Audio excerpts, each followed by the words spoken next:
Good morning, good afternoon, and good evening to everyone, and welcome to the launch of the Verite Supply Chain Traceability Matrix. Thank you so much for joining us here today. We appreciate your interest in this new resource. The Traceability Matrix has been developed by Verite's Supply Chain Tracing and Engagement Methodologies, or STREAMS project. My name is Erin Klett. I am the director of the STREAMS project at Verite. I am joined today by my colleagues Alison Arbib, Director of Applied Research at Verite and the architect of the Traceability Matrix, Alana Cohen, STREAMS Research Manager and Traceability Matrix co-author, Rachel Matheson, our STREAMS Project Manager, and other colleagues from the Verite team.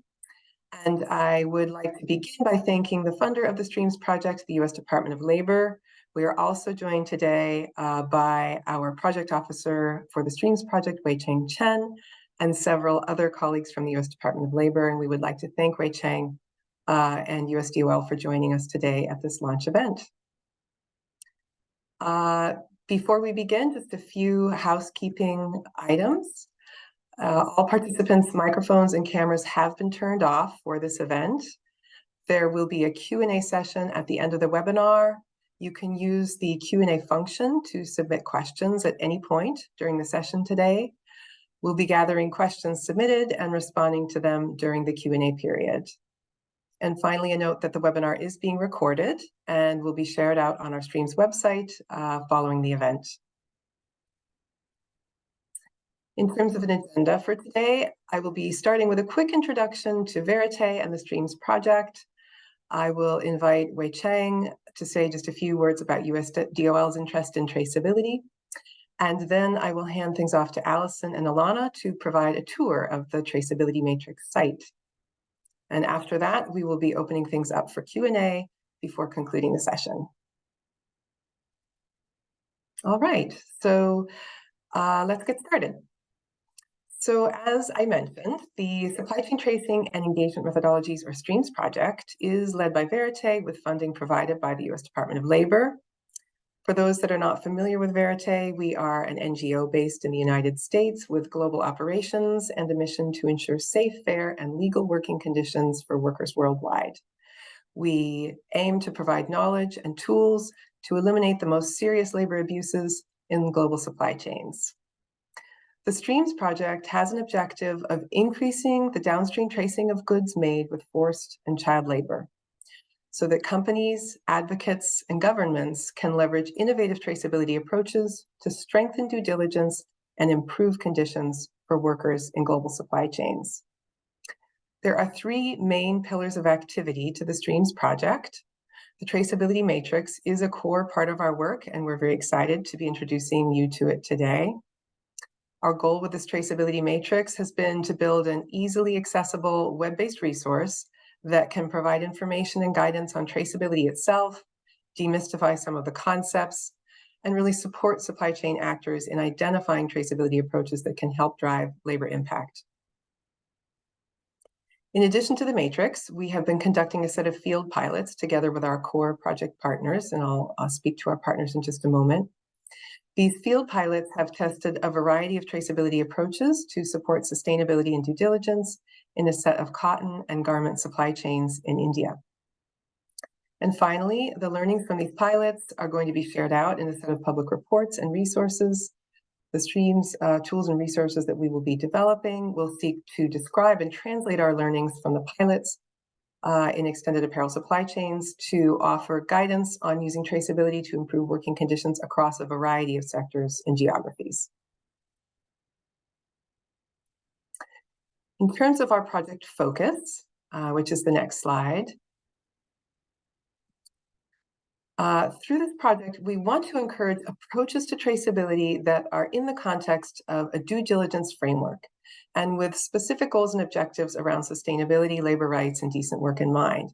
So the project really has been positioned at the intersection of traceability and due diligence. We are working to achieve this objective and focus together with our core project partners, Better Cotton, the Responsible Sourcing Network's YES initiative for yarn ethically and sustainably sourced, and SourceMap. And we also have had the opportunity to work with several additional traceability technology providers to test different approaches in specific supply chain contexts. Through these important collaborations, Streams is really anchoring our examination of traceability tools and technologies within initiatives that are already working on sustainability and due diligence, so that in doing so, we're really leading with missions and operating frameworks that prioritize decent work and labor rights impact. That provides a quick overview of the Streams project and the context within which we've built this matrix. Before we dive into a tour of the matrix itself, I want to invite Wei-Cheng Chen from USDOL to say just a few words about the US Department of Labor's interest in traceability as it intersects with labor and combating labor abuse. Thank you, Erin. Thank you so much. Today, with the introductions of the Supply Chain Traceability Matrix, the Streams project marks another important milestone on our journey towards addressing child labor, forced labor, and other labor abuses through enhanced supply chain tracing, better transparency, and due diligence. In 2020, ILAB funded the Supply Chain Tracing and Engagement Methodology projects, or we call Streams, to pilot its traceability tools on cotton yarn textile supply chains in India. Our objectives are that the project would generate insights and tools to advance efforts to eliminate child labor, forced labor in global supply chains. We want to expand the number of tracing tools in high-risk supply chains and get those tools into the hands of the broad range of stakeholders to help eliminate abusive labor practices in global supply chains. In addition to piloting the tools and methodologies, Streams is also developing a supply chain traceability matrix, which is being introduced today for categorizing intersection between types of supply chain segments and types of tracing methodologies. Use of the matrix can identify which supply chain traceability elements, methods, and technology can address the relevant forced labor and child labor risks in diverse upstream and downstream supply chains. In essence, what we are working together is to build our collective knowledge on supply chain traceability and due diligence as tool to help combat abusive labor practices. We hope the matrix would not only be a portal, a repository of the traceability tools and methodology, but also serve as a sustainable and growing platform for stakeholders dialogue and stimulating exchange and promoting collaborations among them to take actions. Once again, kudos to the Streams project team and for all the good work, and my gratitude for my ILAB colleagues for the support and insights. With that, I would like to turn back to Erin. I cannot wait for the team to take us through the metrics. Thank you. Thank you so much, Wei-Cheng, for those kind remarks and your support and USDOL's support throughout the development of the matrix and for the Streams project in general. It's been so helpful for us to be collaborating with you all in implementing this project. And I appreciate your comments and your focus on collaboration in general, just being a really key element of the project so that the learnings and insights that we're generating can be relevant for a broad range of stakeholders. So with that, I will hand things over first to Allison and then Alana to take us through the matrix. Thank you so much, Erin, and thank you, Wei-Cheng, and thanks to all of you for being here today. I'm so excited to dive into the matrix. So, $9 billion. That's a conservative estimate on how much the supply chain traceability sector will be worth within 10 years, or some of the estimates I've read even sooner. It's a big business, is the short story, and it's growing fast. It's growing fast because companies know that understanding where their products come from and being able to offer assurances to regulators and consumers is critical to being able to run profitable and resilient businesses. Companies are well familiar with the benefits to their bottom line: reduced operational costs, improved quality and safety control, reduced regulatory and reputational risks. These are real benefits.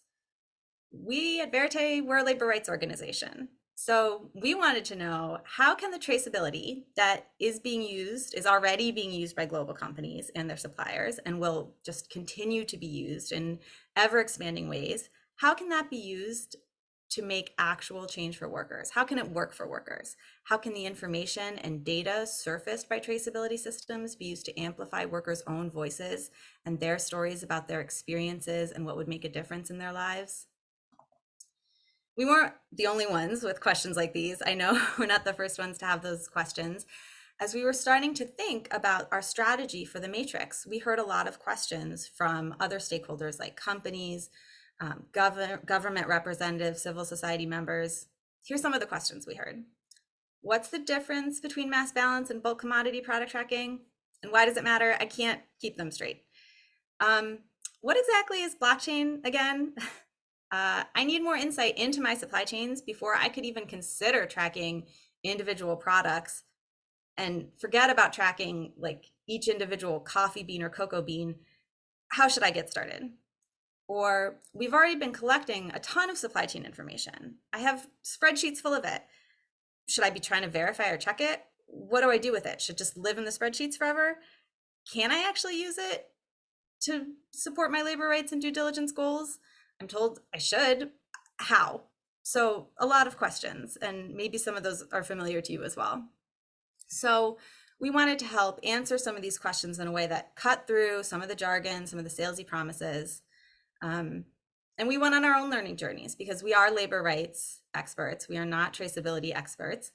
So we talked to many experts across sectors. We talked to the traceability experts and implementers themselves, pretty much anyone who would talk to us. And I'm so excited to show you today the result of that, which is the Supply Chain's Traceability Matrix at traceabilitymatrix.org. So as Erin mentioned, today my colleagues and I will show you around the site and talk about some of the ways that we hope you'll be able to use it. I'll start by giving a quick overview of some of the key content areas of the site, why they're there, how we hope you can use them, and then my colleague Alana and I will show some of the content of those areas in more detail. So the first section across the navigation bar on the top is the traceability method typology. Sometimes we call this the TMT internally because everyone loves an acronym. And this is where you can go to learn things like, well, how does supply chain mapping fit into a broader traceability system? Or what are some of the key differences between identity preserved or product segregation and mass balance or bulk commodity product tracking? Or how can I verify the supply chain information I'm getting from other sources? Then the next sort of section over on that navigation bar, we've got the supply chain typology section. You might want to start there if, honestly, even as you're listening to me talk right now, you're like, well, I've heard a lot about traceability in some supply chain contexts, maybe conflict minerals, or maybe something that was piloted in the seafood sector, but I'm not sure how that relates to the supply chains my company's most worried about, or the supply chains that I, as an advocate or regulator, am most worried about. So this section describes how different characteristics of supply chains and the way that they're structured impacts what companies should be considering when they're designing traceability systems for labor rights impact. And so my colleague Alana will get to this section more later, but I just wanted to show you where it is, where to find it. If you're like me and your email inbox is full of newsletters and announcements of even more webinars touting like pilots of shiny, cool tech tools like isotope testing and blockchain or applied DNA or fluorescent spray, you can dive into the technology section for more details on what those are, what questions they answer about your supply chain, what types of information and data they can provide, sometimes what they can't provide, and how they can be used to support traceability for due diligence. Then there's an example section because it's always really helpful to see how these pieces come together in the real world as these different tools, methods, approaches have actually been piloted or tested. But first, let me back up a minute and get to the rest of the content on the homepage, because there's a lot of framing content there. And as Erin mentioned and Wei Cheng mentioned, we really wanted the whole matrix and the whole of the Streams project really to be grounded, to always be returning to what does this information about traceability have to do with labor rights and due diligence. So the goal of the framing content is to lay out this vision of how traceability can be used to support labor rights due diligence. Where are those linkages? How do they each support each other so that traceability can work for workers? The first block of framing content lays out a little more about what we mean when we talk about traceability. As we were reviewing the many approaches and tools that get put under that broader traceability umbrella, we realized two things. One, how important it is to think about traceability as a system rather than, say, the use of a single tool or approach in isolation. And two, that we wanted to start by thinking about the elements of a traceability system in terms of their function. So agnostic to any particular implementer or provider or tool, but in terms of their function and what they deliver, what role they can play in a traceability system. So this framing section gives an overview of those functional categories we use to sort of organize the traceability universe throughout the matrix. I'll get more into the details on these later, but these basic functions are: one, identifying and engaging with supply chain partners. The next function is tracking the movement and transactions of products throughout the supply chain. And finally, that validation of supply chain information gathered via other traceability approaches. So again, get more into the weeds on that later and as you click through the site, but I just wanted to put that in your mind. And the next framing site is really central. In this section, we're addressing the important question of: what does supply chain traceability have to do with combating forced labor and child labor, have to do with due diligence? So to answer that question, we had to lay out the frameworks for labor rights due diligence and the normative frameworks that we're referring to in terms of due diligence. So we primarily referred to the OECD due diligence guidance for responsible business conduct, as well as the Supply Chain Toolkit from USDOL. And each of those frameworks really come down to an aligned set of steps, establishing due diligence policies, integrating them throughout the supply chain, understanding risks and root causes of forced labor and child labor or other labor rights abuses, then of course, addressing the risks and root causes identified, closing gaps in knowledge and continuously improving, and then finally demonstrating and communicating compliance and progress with stakeholders. So to help users think through this a bit more in a slightly more interactive way, we have a section finally in this framing content on the home page that starts with the labor rights due diligence goals. We put those right up front. And for each of those, users can click through and we've mapped different types of traceability information or functions that traceability approaches, methods, tools can provide. They don't all provide each of these pieces of information, but that they could provide that could help the company meet the goal, and then give a little explainer about how that works. So for example, if you click on understand the risks around labor rights abuses, you can read about how different types of supply chain information that can be surfaced through traceability can support a company in that due diligence step of understanding the risks of labor rights abuses. So for example, one of those pieces of information is information about the origin of goods in a supply chain, or information about the location of supply chain actors.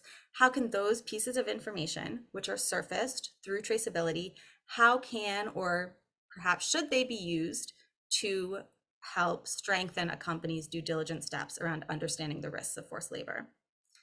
Okay, so far in this framing, in our pathway, we've thought about labor rights goals, and we've thought about the types of traceability information and functions we would need from a traceability system to meet those goals.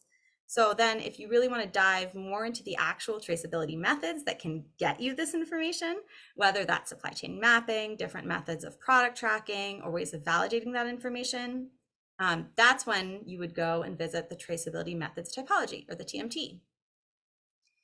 So this section is where we take on the task of trying to map and organize the universe of different approaches to traceability. As I mentioned earlier, as we were grappling with how to organize this universe, we came up with the concept of 3 functional areas. So the first one being supply chain engagement, and we know that lots of conversations about traceability jump right to tracing the product.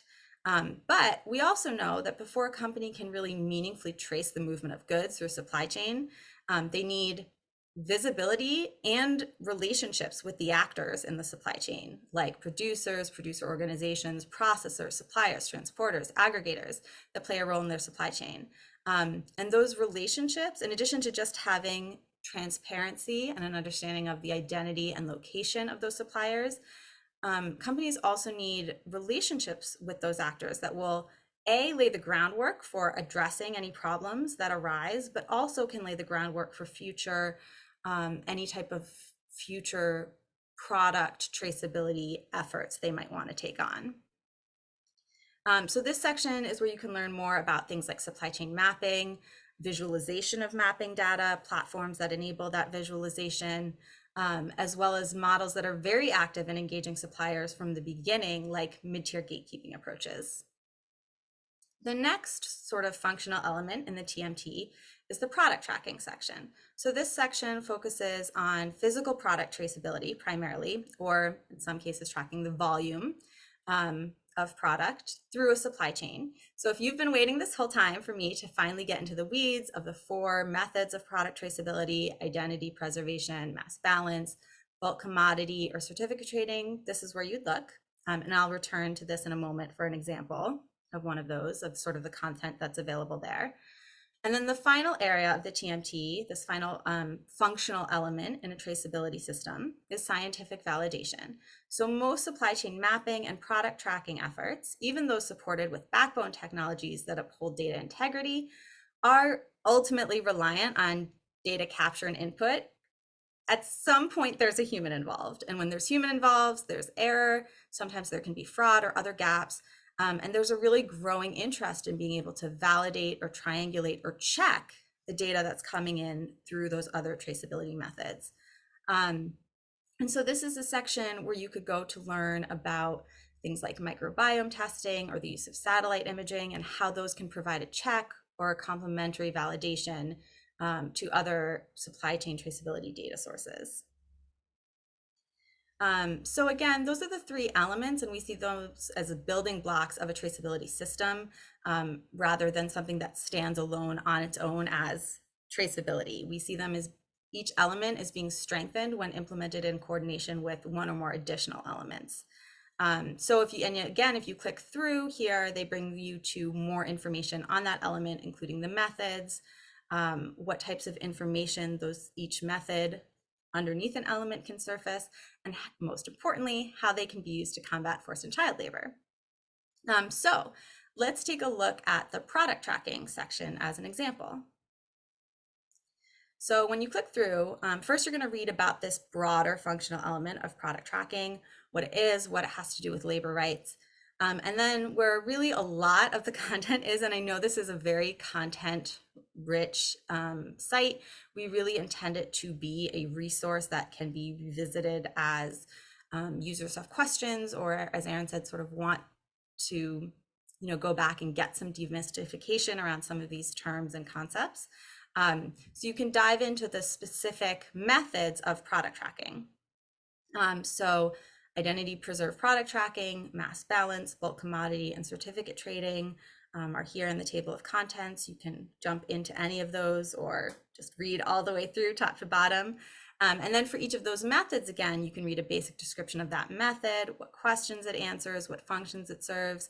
And those questions it answers or what functions it serves, that should be familiar to some of those questions, types of information or functions that we laid out in those tables on the framing section. So as you sort of click back and forth between the 2 sites, you should be able to see that there's like a coherent use of those categories of information, which are really critical categories of information or function that we think to consider whether a traceability system can surface or not as a company or other user is considering a traceability system.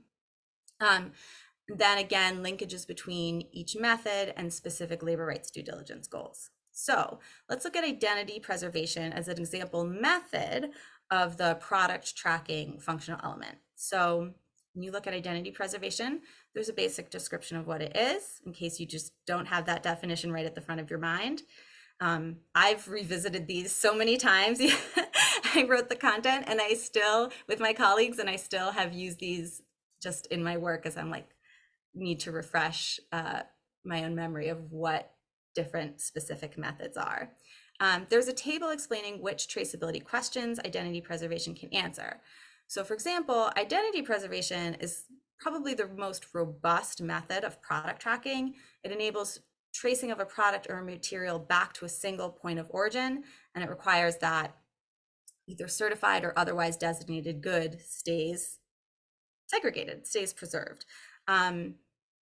So it can answer a lot of questions. Can identity preservation tell you where the material in an actual physical good came from originally? Probably, yes. Can it tell you about the chain of custody of a batch of goods? Also, yes. Not all forms of product tracking can do this. So when you click on this table for the other product tracking methods, you'd see different answers, different notes. Then there's a section on identity preservation, product tracking, and labor due diligence. So again, for each of the labor rights due diligence steps we discussed in the framing section, there's discussion on how identity preservation specifically can help reach that goal. So if you're curious about how identity preservation can help companies demonstrate compliance and communicate progress to stakeholders, if you clicked that final labor rights due diligence goal, you would read about how identity preservation is unique in that it allows companies to make statements about specific upstream origins relevant to an actual physical product that a customer can hold in its hand. Again, not all methods of product tracing can do that. So for each method, when you click through these goals, there will be different notes or answers or explanations of how a method is relevant to that goal. We provide examples of the use of these methods in the real world, because again, that's always helpful in terms of conceptualizing how exactly this works. And then I love this section. I think this section is super fascinating. We have a section that provides sort of questions or things to consider for companies that are considering implementing a particular method in supply chains. And so we base this on characteristics of supply chains, both in terms of how supply chains are structured, as well as the types of risk present in a supply chain. So for example, identity preservation, it's really robust. Honestly, it's often quite expensive. It takes a lot of uptake.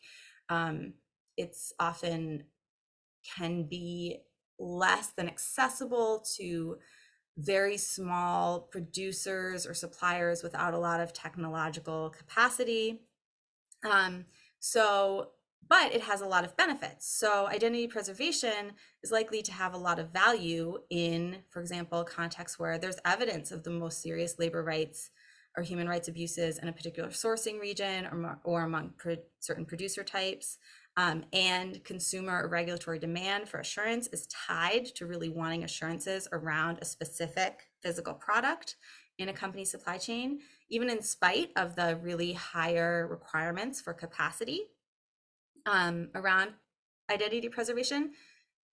There might be value there in those cases. But on the other hand, because it's so robust, it's likely to be less feasible unless there are a number of enabling factors in play. So for example, in supply chains where entities along the length of the supply chain, if they don't have the capacity to implement chain of custody requirements, or if the producer base isn't well organized and therefore doesn't have the capacity to participate and implement technical requirements, if downstream supply chains aren't relatively vertical or streamlined, or there are lots of points of aggregation or transformation, things like identity preservation, it's not impossible, but it's certainly, then there's many more challenges to be considered. And also, the value chain needs to support higher financial investments because there's a lot of logistics, again, and capacity needed to maintain an identity preserved chain of custody. So for each of these methods, both of product tracking in this section, but the methods in the other section as well, we walk through these supply chain considerations based on the characteristics of different supply chains. And this will link to the supply chain traceability section or supply chain typology section that Alana will discuss in a moment. We also wanted to provide information on the types of tools and technologies that can be used to support implementation of each method and how they're used. And so for each, you can click through to learn more about them. This will take you to that technology section I mentioned earlier. In the case of identity preservation, and I should also say we organize these tools and how we determine which tools and technologies to list here. We again thought about the functions of those tools and technologies. What roles you would need a tool or technology to play. So in the case of identity preservation, product tracking, well, first you need some way to create that unique identity for an individual good or batch of goods. That's just part of the deal. You need that. That's what allows you to attach a chain of custody or other information to a good. You'll also need a way to identify certified or other designated product as distinct from the other non-designated product. So how do you do that? Well, that's where the tags or additive tracers as technology would be helpful. So you can click on tags or additive tracers and learn more about what is that? What do they do? You would also need to document transactions throughout the supply chain, including points of aggregation or transformation. And for that, you would probably need a transaction ledger like blockchain or a digital chain of custody platform. And don't worry if you're not entirely clear on what these tools are. You can click through again to the relevant entity trees of the technology section. And on that note, I would like to hand things off to my colleague Alana, who will lead us through some other sections of the site that focus on different supply chain contexts, as well as the tools and technologies that can be harnessed in those contexts. Over to you, Alana. Thanks, Allie, and thanks for taking us through all of that important framing content and the traceability method typology. I'm excited to highlight some other core areas of content on the site, and we can go back to the homepage, Rachel.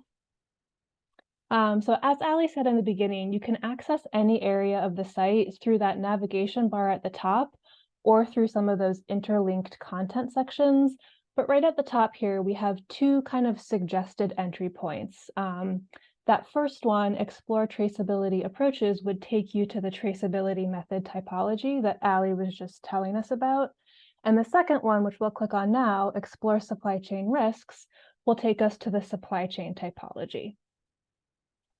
So as Allie was saying, if you're particularly curious about the details of a specific commodity supply chain or a product supply chain and what those details mean for finding traceability solutions, like, for example, if you're trying to create a traceable product line or just better understand your operations, you could start here directly with the supply chain typology.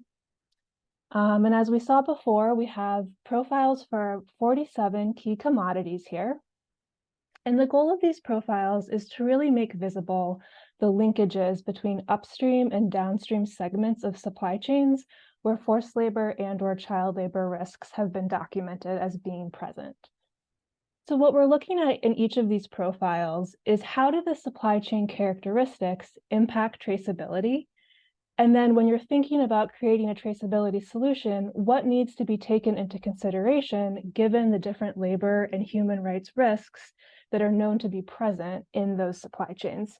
So how do they come together so that you can have an effective traceability solution that could actually help you address the specific risks in a particular supply chain?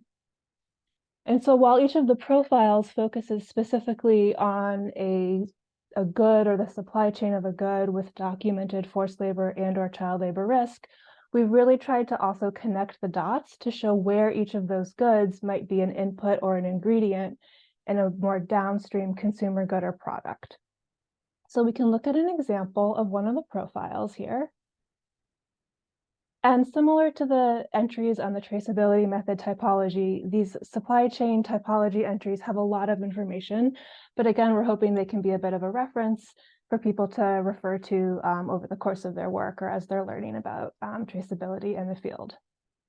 So you'll see that right at the top, the first section of each profile is a section we've called traceability takeaways.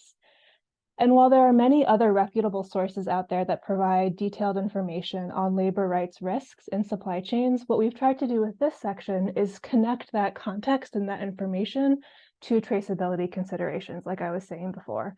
So that's a really kind of important or key area that you can review right at the top to kind of get that high-level takeaway of what does this all mean for trying to create traceability. What needs to be taken into consideration, what might work well, what might be more challenging, given the unique characteristics of that supply chain and the risks present. So if we scroll down, you'll see that we provide lots of additional kind of more detailed information. We've got information on the kind of labor risks in each supply chain, features of the production and the supply chain. And we have information on where and how labor risks are more likely to occur in different production areas. So as I said before, we've also provided content on which nodes the risk is most present in, and then which downstream and upstream goods are linked to the profiled good.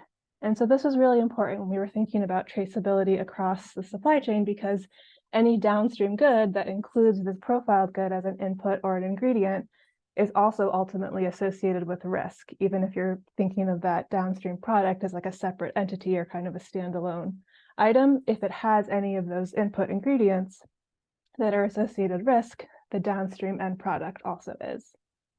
So if we keep scrolling, you'll also see data on the top exporting and producing countries. And then finally, we've provided, as Ali was saying earlier, traceability examples associated with each profiled good. So these are similar examples to the examples that are provided in the traceability method typology. And if we click on one of those examples, that will take us to the examples page, which Ali had also previewed earlier. And this is really the place to kind of dig in and explore real-world examples of different traceability initiatives and endeavors. So it could help inform sourcing decisions or help you explore existing approaches that you might model a new traceability solution off of. So this could be a starting point if that's what you're most interested in. And again, we'll show how the content is all cross-linked to enable you to go back to other sections and learn more. So this is, of course, not an exhaustive database of all traceability related efforts. There's so many amazing things happening out there, but our goal was really to try to provide at least one illustrative example for each good profiled in the supply chain typology and for each traceability method described in the traceability method typology. So if we scroll through the table, you'll see that for each example, we show which good or goods the example covers, which traceability system element it is an example of, the technology used if there's a relevant technology involved. That's not always the case, as well as some additional helpful notes for describing the example and learning more about it. So you can see here that the content is all cross-linked.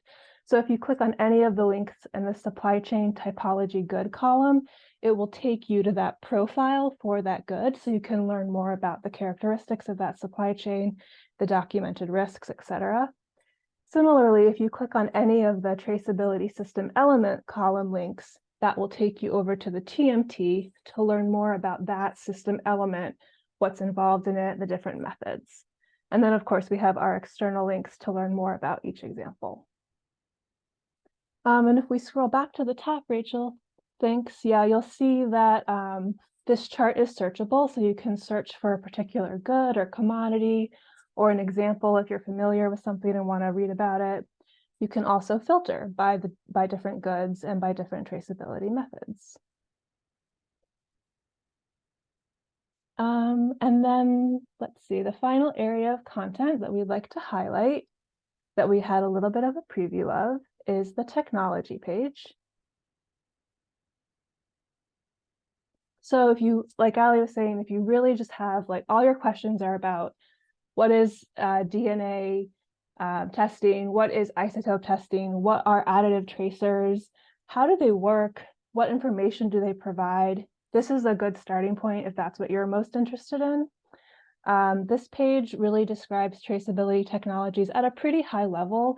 As Ali and Aaron mentioned, we are a labor rights organization. We are not traceability technology experts, but we've really tried to focus on how do these technologies function at a high level in terms of the role they play in a traceability system. So we're really focusing here on what types of data can these different technologies gather for you, and then what can you use that for? Or as Ali said, what can they not do, and how might that impact your decision in terms of the particular nature of a supply chain you're working in and the crux of the issue that you need to address?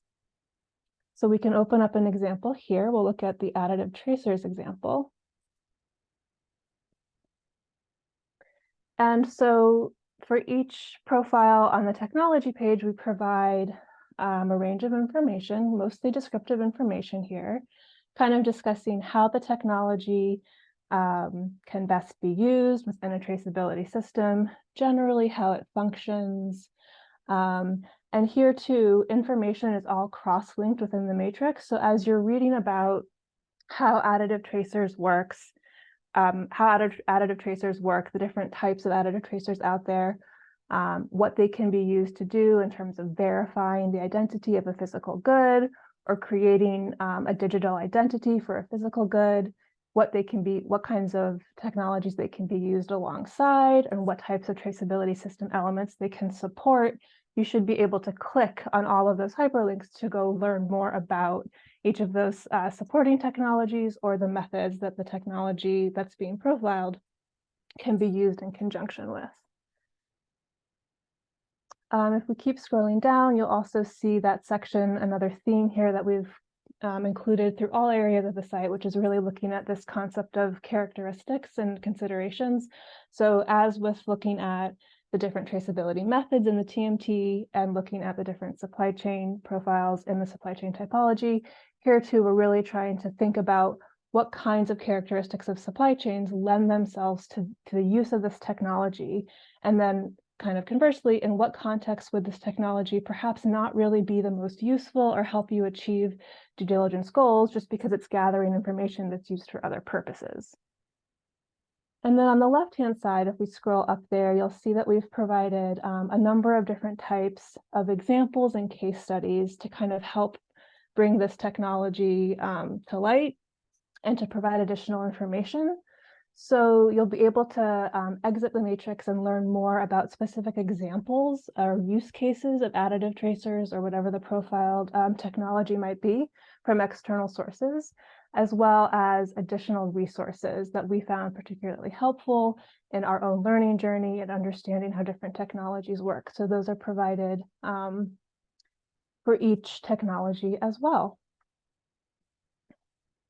So with that, that kind of concludes the tour of the main content areas of the site. I'll hand it back to Erin for our Q&A session and for some final reflections before we conclude the webinar.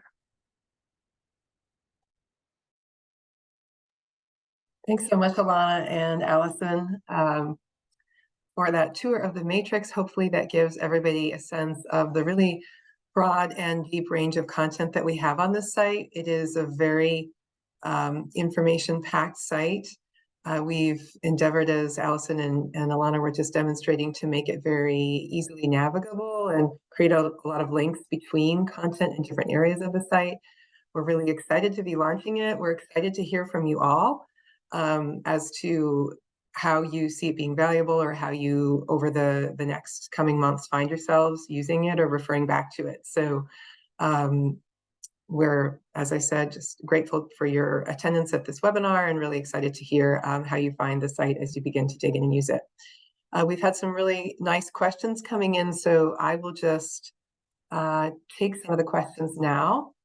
And whatever we don't get to during this session now will be ending at the top of the hour. Whatever we aren't able to get to, we will answer in writing. We can circulate those questions and answers to participants after the workshop or the webinar. All right, so some quick ones to start things off. When will the matrix be launched? It is being launched today.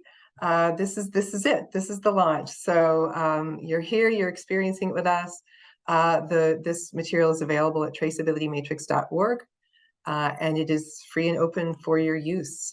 So please do dive in and start exploring it. Will you share this presentation afterward?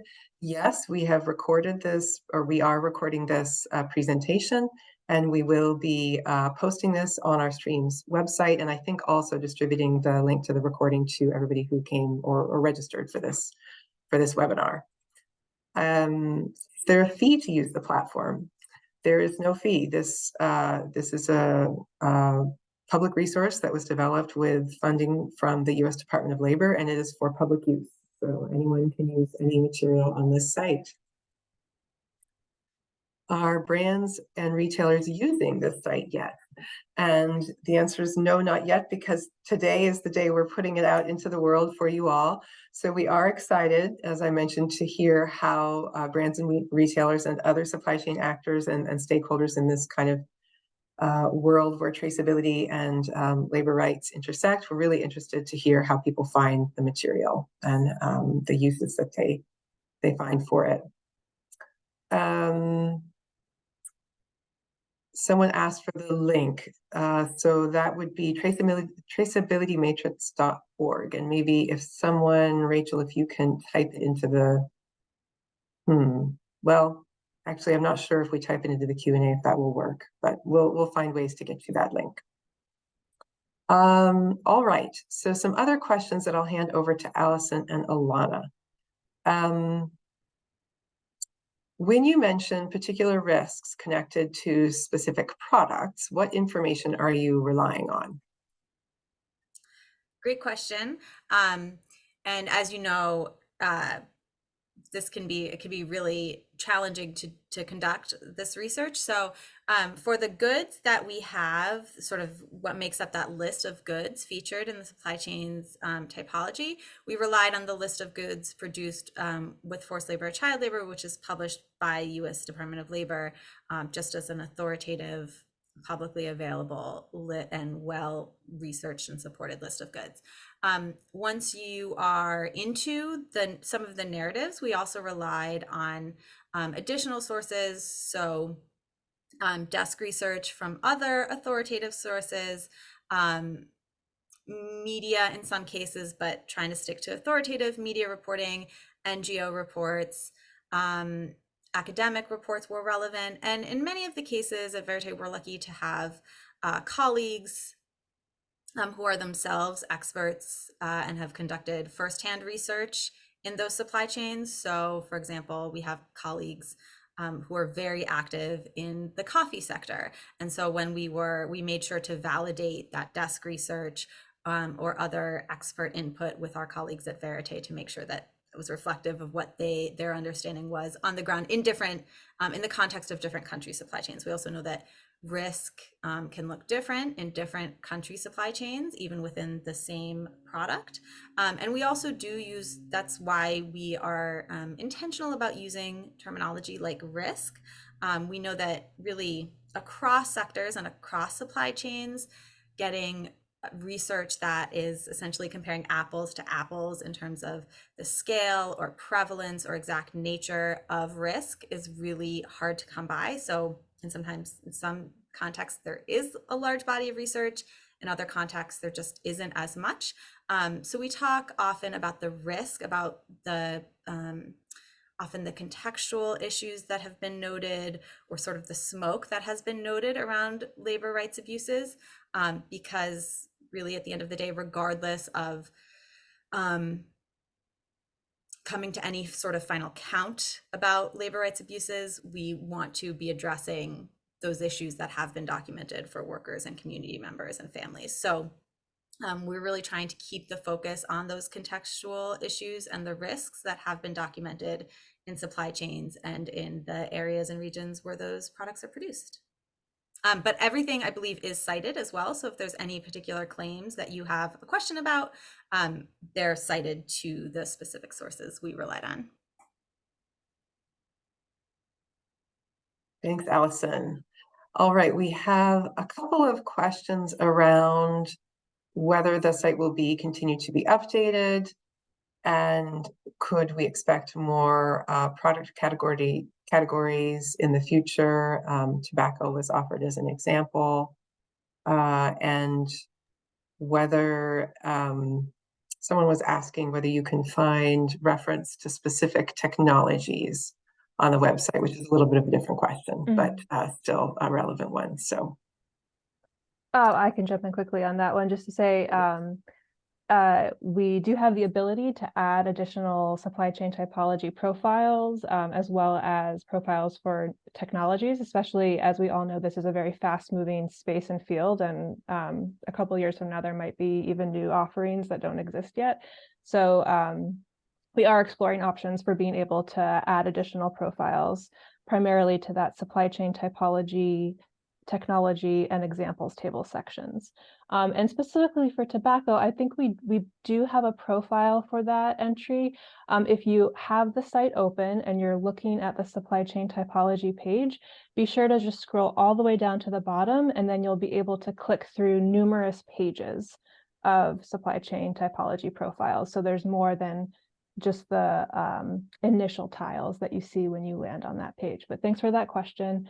And if folks do have suggestions for other profiles that they'd like to see covered or technologies, you can always reach out to us at streams@verite.org. Thanks, Alana. All right, we have a lot of questions coming in, so I apologize. I'm not going to take them in order. I'm trying to group them a little bit and ask questions according to theme. And as I mentioned, we will also provide answers to all questions following the workshop. So we have this one. Would this be a tool that procurement staff could use, or would you need more labor rights expertise? And did have the pilots included testing the platform with companies? So I think, Allison, I'll give the first part of that question to you. Then I can take the second part. Great. Yeah, thanks for that question. Yes, we absolutely hope that procurement staff, that is one of the key users that we imagined as we were thinking about different user journeys through the site. Someone who's working in procurement at a multinational company, being able to, we know that they are often very actively involved with traceability efforts within a company, whether those traceability efforts sort of originated as part of a sustainability or labor or human rights effort, regardless of the purpose, if they're for food quality and safety, or they're for things like counterfeit goods. Procurement representatives in a company are often really familiar and involved and engaged and need to know about these traceability efforts. So one of the things we wanted is, we know that sometimes the human rights functions or the labor rights functions lie in a different team within a company functionally. And so to empower that procurement individual with knowing, okay, we're working on this traceability initiative and we're collecting this data. How can I work with this data that we're collecting and either make sure it gets to the right people or talk about it with my colleagues who may be responsible for labor and human rights due diligence goals, and make sure that this large amount of data that we are essentially receiving can be put to good use.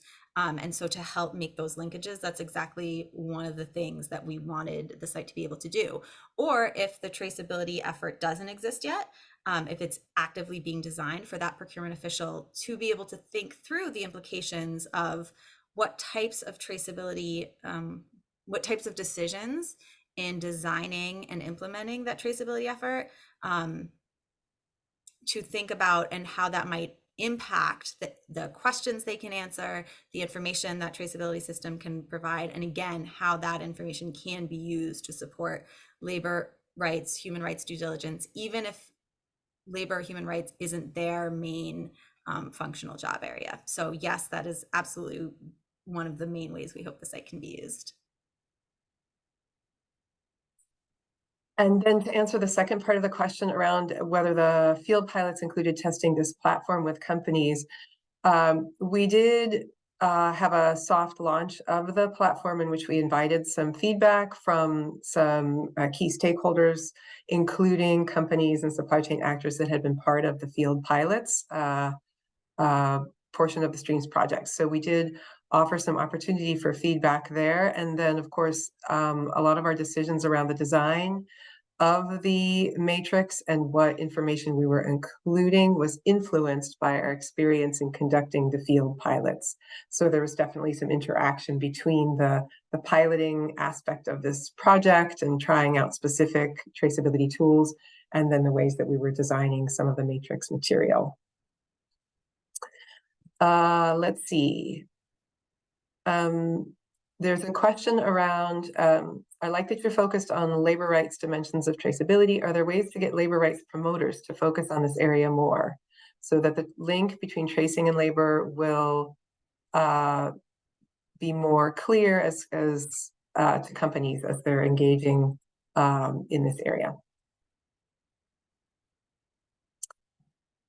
So do you want to take that, Allison, or? Sure. Yeah, Okay. I think, again, these are such great questions. I know that I focused a lot in the demo sort of on the perspective of a company user, but the flip side of that is, while we want companies to have this sort of framing and understanding about how they can and should utilize traceability information and feed that into their labor and human rights due diligence processes.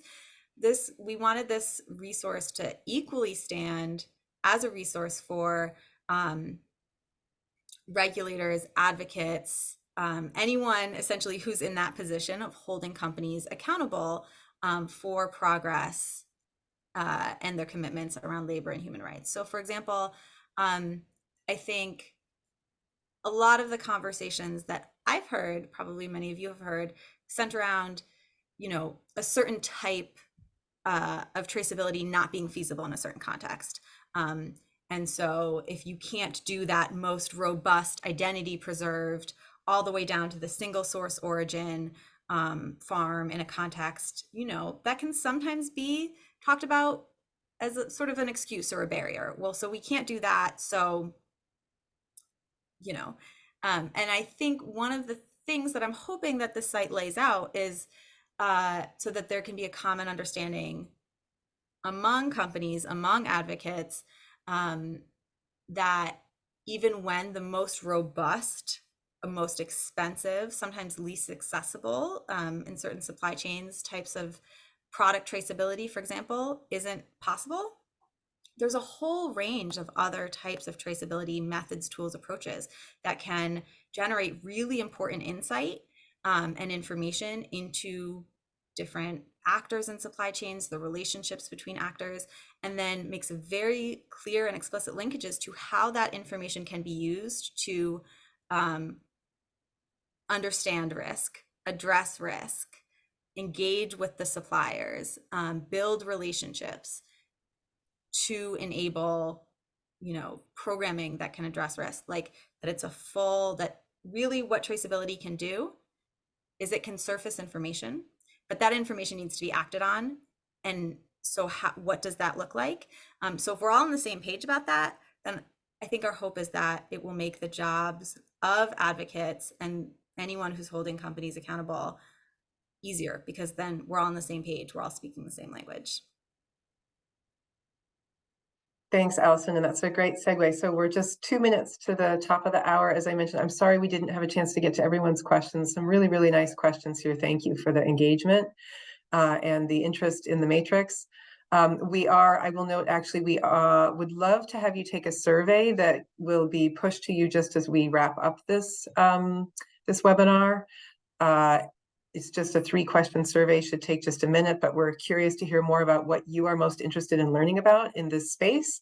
And if there's anything that's come to your minds in watching this presentation that's missing that you would like to see as part of the matrix, because we do plan to continue to build out some material on this site. In terms of what is next for Streams, we're, as I mentioned, going to be developing some tools and resources based on findings from our field pilots. We're going to be doing some workshops to discuss and validate findings in India, in the United States. And then we will be releasing a comprehensive report of our learnings from the traceability pilots in 2024.